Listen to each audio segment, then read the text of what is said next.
नमस्कार दर्शक बंधु मु प्रदीप आपण मानक स्वागत करुच्ची आज आउ एक नुआ भिडियो रे।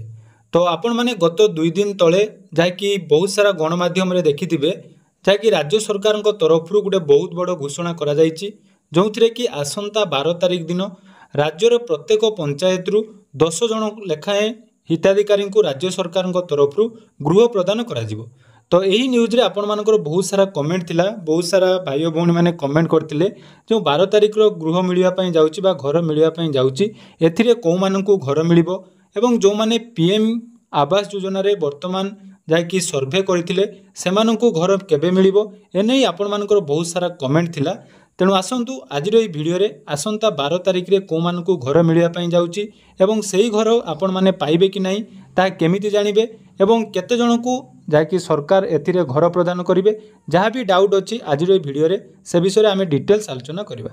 ता पूर्व जदि चैनल को प्रथम दर विजिट करछंती वीडियो को लाइक करिवे, चैनल को सब्सक्राइब करने सहित पाखरे थिबा बेल आइकन को क्लिक करी ऑल ले सेट कर देबे। देखंतु राज्य रे सरकार परिवर्तन होबार 1 वर्ष पूर्ति अवसर रे राज्य सरकार तरफ समस्त हिताधिकारी गोटे बहुत बड़ खुशी खबर जहाँकि आसवा जाऊँगी जो कि आसंता मास जोटा कि चलित मास 12 तारिख बा आसंता गुरुवार दिन आपण मानकू सरकार तरफ घर मिलवाई जाऊँगी जो सरकार जो कथा रही आमर मंत्री जहाँकि सूचना देते प्रत्येक पंचायत रु 10 जन लेखाएं योग्य हिताधिकारी को सरकार घर बांटे। तेणु एथिरे आपण मानकर गोटे बहुत बड़ कन्फ्यूजन थिबो जे आपण माने जो आवास योजना पई सर्वे करिसेंती तो से आवास योजनार सर्वे हिसाब रे घर मिलिबो ना कौन आधार रे सरकार जायकि गृह प्रदान करिवे। देखंतु जो गृह सरकार तरफ प्रदान करा जिवार व्यवस्था करा जायछि एइटा रहउछि हमर आपण माने जानिथिबे जोटा कि अंत्योदय गृह योजना। तो अंत्योदय गृह योजना रे सरकार तरफ जहाँकि 12 तारिख रे आपण मानक पंचायत रु 10 जन लेखा को चिन्हट करा जिवो एवं चिन्हट करा जाई सेमानकु जायकि घर प्रदान करा जिवो। देखंतु आपण मानकु पेपर माध्यम रे अपडेट टी मध्ये जणाई दउची जहाँकि अंत्योदय गृह योजना रे प्रति पंचायत रु 10 हिताधिकारी को 12 तारिख रे मिलिया पई जाउची पक्का घर। तेणु सरकार तरफ प्रत्येक गरीबों मुंडरे जेमिति पक्का घर रहिबो सेथिपई मोहन सरकार आरंभ करिसेंती जाकि अंत्योदय गृह योजना। ए विषय में आम पूर्व आलोचना करूँ गत जहाँकि मार्च मास 30 तारिख रे राज्य सरकार तरफ अंत्योदय गृह योजना रे प्रथम पर्यायर 60,000 हिताधिकारी को गृह प्रदान करा जायतिला। तेणु सरकार वर्ष पूर्ति अवसर में प्रति पंचायत रु देखंतु 10 जन लेखाएं हिताधिकारी को वर्तमान अंत्योदय गृह योजना रे घर मिलिया पई जाउची एनै जाकि सूचना दैचंती पंचायत राज मंत्री रवि नायक।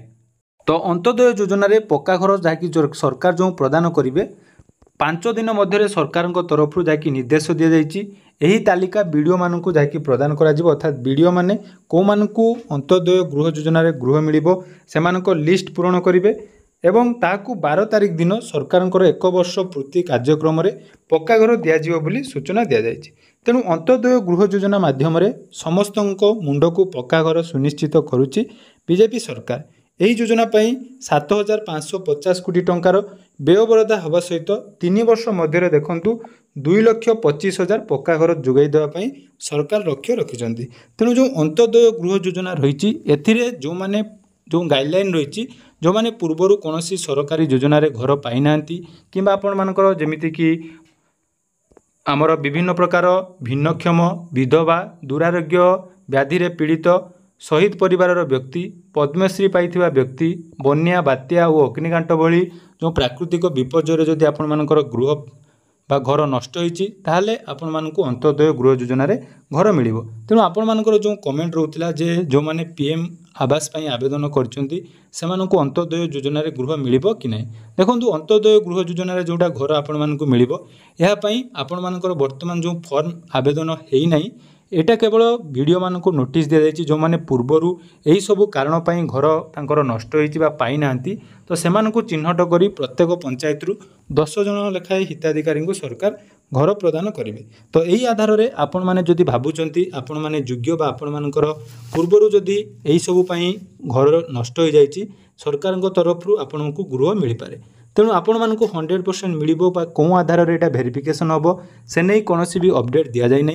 तेणु आपण मानकर अंत्योदय गृह योजना रे आपण मानकर तारिखर जो मैंने घर पाइबे से लिस्ट केवल वीडियो द्वारा जहाँकि ऑफलाइन करा जाउची एवं तार कौन कौन सिलेक्शन प्रोसेस रही एपर्यंत ताहा कह जाए नहीं। तेणु आपण मानकर जदि योग्य रही हे तो आपण मानक 12 तारिख दिन घर मिल पारे एने जाकि पंचायत तरफ आपण मानक सूचना दिज्व किंतु जो 12 तारिख रे घर मिल सेटा आवास योजनार नुह। तेणु आवास योजनार वर्तमान सुधा कौन भी अपडेट आसी ना। तेणु आपण मानक क्लीयर करदेवाई चाहे जो 12 तारिख रे गृह मिलवाई जाऊँगी बहुत सारा फेक न्यूज आपण मैंने देखुवे 12 तारिख रे समस्त को घर मिल सेमती ना। आपण मानकर 12 तारिख रे अंत्योदय योजना सरकार घर प्रदान करेंगे। तो परवर्ती समय आवास योजना कौन वेरिफिकेशन प्रोसेस रही केमिति आपण मानकर आवास योजनार लिस्ट चेक करेंगे वर्तमान सुधा तो अपडेट आसी नहीं। जितेबाला अपडेट आसो आपण मैंने आम चैनल माध्यम पाइपर। तेणु चैनल को सब्सक्राइब कर रखुँ। आगू बहुत सारा नुआ नुआ अपडेट आपण मैंने आम चैनल माध्यम पाइपर। धन्यवाद।